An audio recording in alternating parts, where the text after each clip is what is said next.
Key Temune គឺជាទម្រង់មួយប្រភេទដែលគេប្រើប្រាស់ដើម្បីបង្ហាញអំពីមូលហេតុប៉ុន្តែតើអ្នកទាំងអស់គ្នាដឹងទេថា Key Temune គេអាចប្រើប្រាស់វាបានជាមួយនឹងទម្រង់បញ្ចប់ប្រយោគបែបណា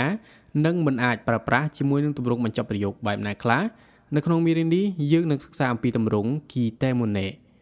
យរពុនអញ្ញោសេអូសួស្តីអ្នកទាំងអស់គ្នាតោះថ្ងៃនេះយើងមានមេរៀនថ្មីមួយទៀតហើយដើម្បីលើកជាមួយធ្វើការសិក្សាអញ្ចឹងមេរៀនយើងក្នុងថ្ងៃនេះគឺ Key Temune តោះសម្រាប់គ្នាយើងដែលមានបំណងរៀនភាសាកូរ៉េតាមអនឡាញ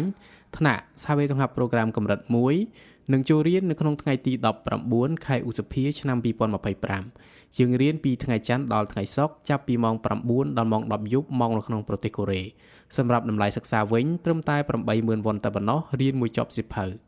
តោះអញ្ចឹងសម្រាប់គ្នាយើងអ្នកថ្មីសូមជួយចុច follow ឬក៏ subscribe ម្នាក់មួយផងណា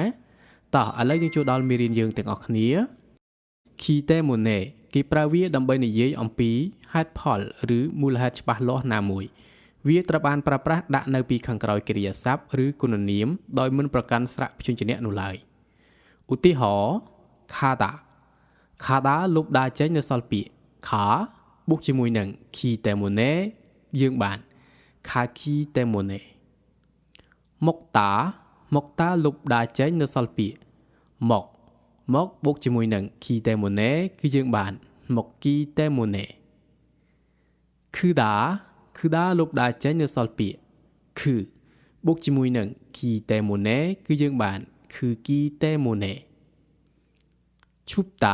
Chupta លុបដាចេញនៅសល់ពាក្យ Chup បូកជាមួយនឹង Key Temune យើងបាន Chupki Temune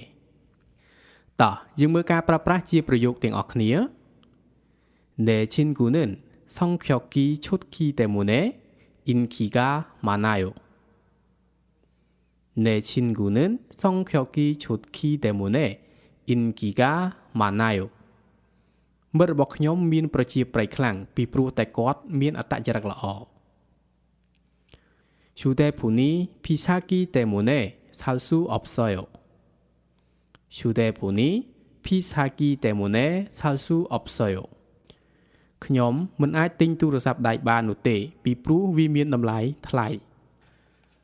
Key Temune ក៏អាចយកទៅប្រើប្រាស់ជាមួយនឹងទម្រង់អតីតកាលអត្តតាបានដែរឧទាហរណ៍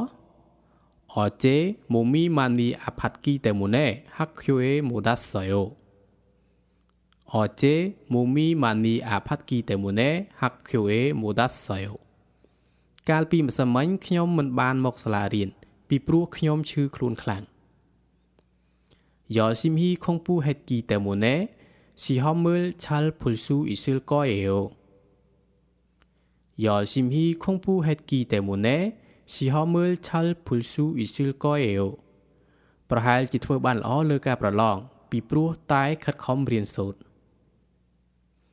Key Temune មិនអាចយកទៅប្រើប្រាស់ជាមួយនឹងទម្រង់បញ្ជាស្នើសុំឬក៏បបួលបាននោះទេ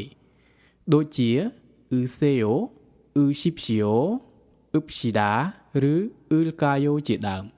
បើសិនជាយើងចង់បង្ហាញមូលហេតុតាក់ទងទៅនឹងទម្រង់បញ្ជាឬបបួលខាងលើគឺយើងត្រូវប្រើប្រាស់ទម្រង់ Unika មកជំនួសវាវិញឧទាហរណ៍ Suobi Opsunika Jipe Kaseo យើងមិនអាចនិយាយថា Suobi Opki Temune Jipe Kaseo បាននោះទេ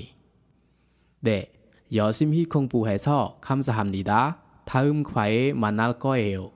안녕.